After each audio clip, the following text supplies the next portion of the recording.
दोस्तों, इस देश को ओलंपिक में 3 ब्रॉन्ज मेडल जीतने की इतनी खुशी नहीं हुई जितना दुख विनेश फोगाट के ओलंपिक से बाहर हो जाने का हो रहा है।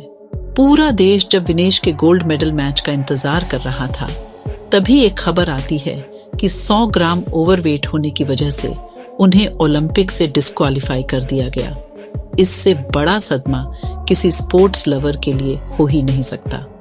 2016 के रियो ओलंपिक में घुटने की चोट की वजह से विनेश जब क्वार्टर फाइनल मैच में रोते हुए बाहर हुई तो उसे पूरे देश ने देखा था। टोक्यो में भी वो क्वार्टर फाइनल हार गई थी तो उस बात का भी सबको मलाल था। फिर यौन उत्पीड़न के मामले में पहलवानों के आंदोलन के समय जब उन्हें इतने लोगों की छींटाकशी सहनी पड़ी तो उस बात का भी सबको मलाल था। इतना ही नहीं, फिर इसी घुटने की चोट की वजह से पिछले अगस्त में उन्हें ऑपरेशन करवाना पड़ा। किसी को उम्मीद नहीं थी कि वो वक्त पर ओलंपिक में फिट हो पाएंगी, मगर वो हो गई। वो 33 किलोग्राम वेट कैटेगरी में लड़ती थी। अगर उस कैटेगरी में अंतिम पंगाल क्वालिफाई कर गईं, तो मजबूरी में उन्हें 50 किलोग्राम की कैटेगरी से लड़ना पड़ा। उन्होंने अपना 5-6 किलो वजन घटाया और अपने पहले ही मैच में जापान की उस वर्ल्ड चैंपियन रेसलर को हराया जो 42 मैच के अपने पूरे करियर में आज तक एक बार भी नहीं हारी थी। विनेश की ये जीत पेरिस ओलंपिक का सबसे बड़ा टहलका थी। इतना बड़ा अपसेट आज तक ओलंपिक के किसी भी गेम में नहीं हुआ था। जापानी रेसलर को हराने के अगले कुछ घंटों में विनेश 2 मैच और जीतकर ओलंपिक के फाइनल में पहुंच गई। वो ओलंपिक में गोल्ड मेडल जीतने वाली पहली भारतीय बनने से सिर्फ एक जीत दूर थी। उनकी इस पूरी स्ट्रगल को इंडियन स्पोर्टिंग हिस्ट्री की सबसे शानदार स्टोरी बताया जा रहा था। हर कोई सांसें थामे बस यही इंतजार कर रहा था कि विनेश कब गोल्ड जीतेंगी। मगर जैसा कि अक्सर होता है, ऊपर वाले की स्क्रिप्ट में बॉलीवुड फिल्मों की तरह हर बार हैप्पी एंडिंग नहीं होती। फाइनल से पहले वाली रात में विनेश का वजन 52 किलो 700 ग्राम पहुंच चुका था। उन्हें अगली सुबह तक इस वेट को 50 किलो करना था। विनेश का ओलंपिक से डिस्क्वालीफाई होना अपनी पॉलिटिकल भड़ास निकालने का एक और मौका बन गया है। किसी को इसमें मोदी की साजिश नजर आ रही है, किसी को इसमें भारतीय ओलंपिक संघ का हाथ नजर आ रहा है। लोग लीटा बानी को गालियां दे रहे हैं और ऐसी हर कॉन्स्पिरेसी थ्योरी घड़ी जा रही है जिससे ये साबित किया जा सके कि भारत सरकार नहीं चाहती थी कि विनेश एक गोल्ड मेडल जीते। इन लोगों का कहना है कि विनेश पहलवानों वाले मामले पर जंतर मंतर पर बैठी थी जिससे बीजेपी खुश नहीं थी।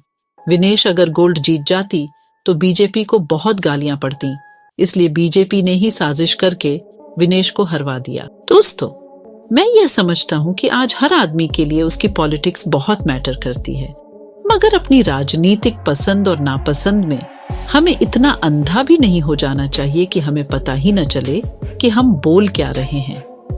विनेश के इस डिस्क्वालिफिकेशन पर अच्छे खासे पढ़े लिखे लोगों की तरफ से ऐसी झूठी बातें की जा रही हैं कि आप सुनकर हैरान रह जाएंगे।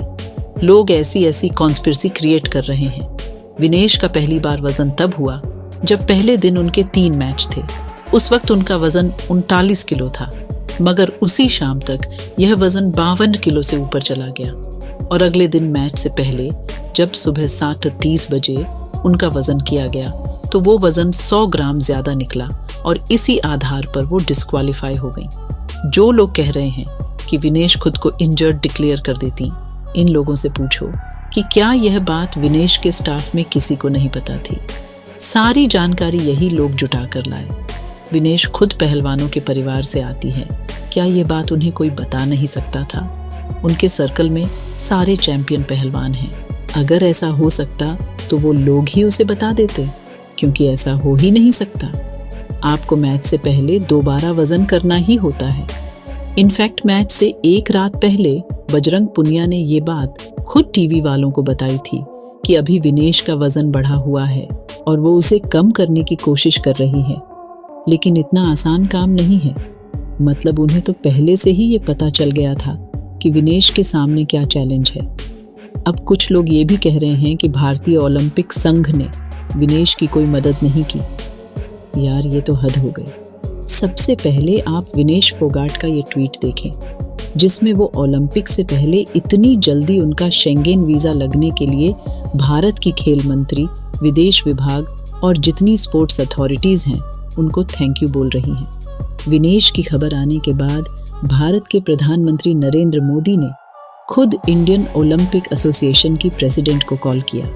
विनेश अपनी डिस्क्वालिफिकेशन के खिलाफ court of arbitration for sport यानी CAS में अपील कर सकती हैं।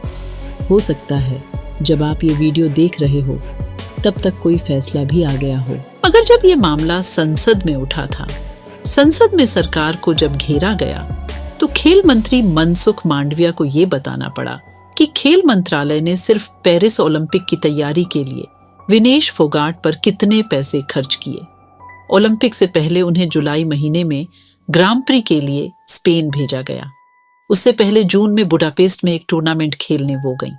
इसके अलावा हंगरी में भी उन्होंने टाटा ओलंपिक सेंटर में ट्रेनिंग की। इसके अलावा टोक्यो ओलंपिक 2020 के लिए भी विनेश को 1,13,00,000 रुपए की मदद की गई।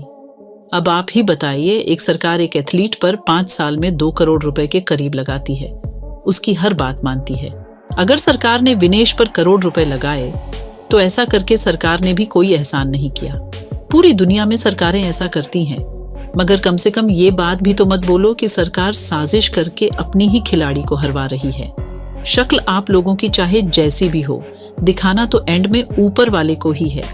इसीलिए थोड़ी तो शर्म करनी चाहिए आप लोगों को, जो लोग ये बातें फैला रहे हैं।